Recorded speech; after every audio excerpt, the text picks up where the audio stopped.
Okay, this is what I wanted to share with you guys. A little bit of vintage photography. You can maybe help me ID what kind of paper and what kind of process was used to take this picture. First of all, it's really old as far as I know. It's in the 1900s, it's not like older than that. But you can see the texture on this binding. It's from a company called, I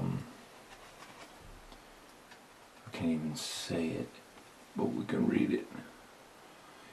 VOORHESSNBURDSAL. Vers and Birdsall in Dallas. Okay. This right here is texture on the actual mounting itself.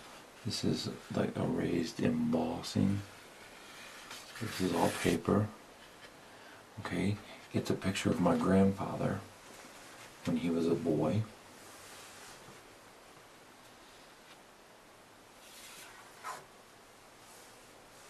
Man, if we couldn't get pictures like that nowadays, it's unbelievable. The beauty of this image. Depending on how the light hits it, it casts a silver shadow. Let me pull it over here to the side so you can see the kind of texture detail it has. The tonal range without this light blowing that out is really amazing. Let me see if I can't get it close to the camera.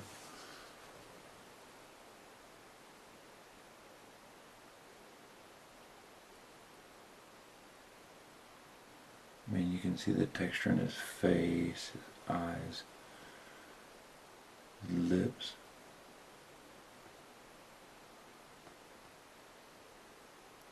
And now you can start to see the texture in the paper itself.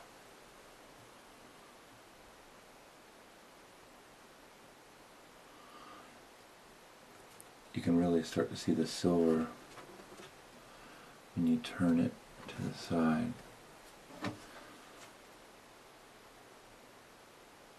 I believe that's silver halide. I'm not sure what exactly they call it. You can see where this has been stored on the image.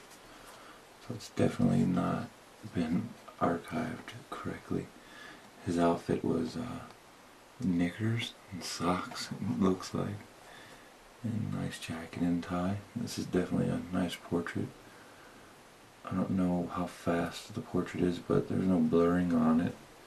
I don't know if there's lighting on it, but it looks like a hand-painted muslin backdrop. Looks like he's sitting on a bench. It's a dark image, but you can definitely see the texture in the folds of the suit. So this person definitely knew how to light properly. It's amazing that people would strive to make a portrait like this in today's digital age and fail. And this is, like I said, decades old. I would love to learn how to reproduce this image. I'm going to pull the image from the sleeve, show you what kind of paper it has carefully.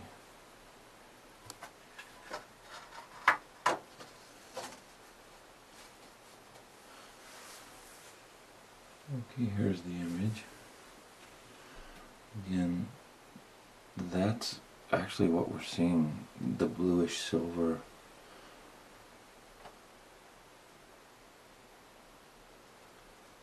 Let me get the lighting on it right so the camera can see it correctly. It's hard to give you a picture without distorting the image of what it looked like with my particular lighting and camera setup. See, his face is starting to distort in the wide angle lens. We can get the paper texture.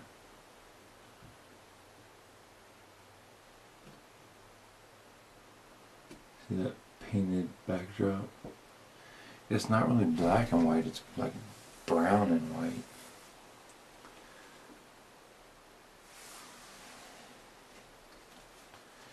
You see that the back of the paper is like a tan colored, yellowish. What you're seeing is what I'm seeing. I've corrected for the light, my camera. It's kind of thick paper. Whoa! Sorry, Grandpa. He passed away when I was 12. And I'm over 40 now. I'm trying to hold it for the camera, drop the doggone image.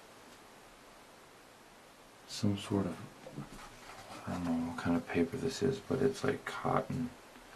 They call this rag paper. It's not canvas, it's definitely paper. It looks like somebody did something in the corner to try to remove a name.